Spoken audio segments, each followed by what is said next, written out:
ఈ మ్యాంగో సీజన్లో మీ బేబీస్ కోసం ఈ రెసిపీ అయితే ట్రై చేయండి. నిజంగా వాళ్ళు చాలా ఇష్టపడతారు అండ్ ఇంట్రెస్ట్ కూడా చూపిస్తారు తినడానికి. ఒకసారి ట్రై చేసి చూడండి. దానికోసం ముందుగా సాబుదానాని ఒక 1 అవర్ నానబెట్టుకోవాలి. అవి మంచిగా నానిన తర్వాత ఒక బౌల్లో వాటర్ వేసి మరిగిన తర్వాత ఈ సాబుదానాని అందులో వేసేసి ఉడికించుకోవాలి.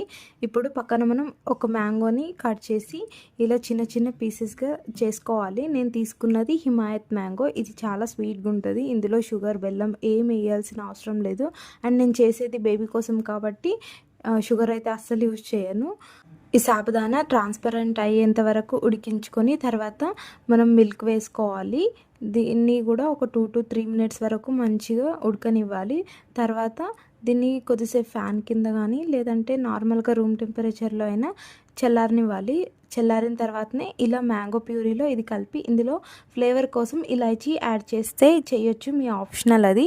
తర్వాత ఇలా బేబీకి సర్వ్ చేసేయడం. చాలా టేస్టీగా అండ్ చాలా స్వీట్గా అండ్ బేబీ కూడా చాలా ఎంజాయ్ చేస్తారు. మీరు కూడా ట్రై చేయండి. మీకు ఎలా వచ్చిందో కామెంట్ చేయండి. అండ్ ఇలాంటి బేబీ ఫుడ్ వీడియోస్ కావాలంటే మా ఛానల్ని సబ్స్క్రైబ్ చేసుకోండి. బాయ్.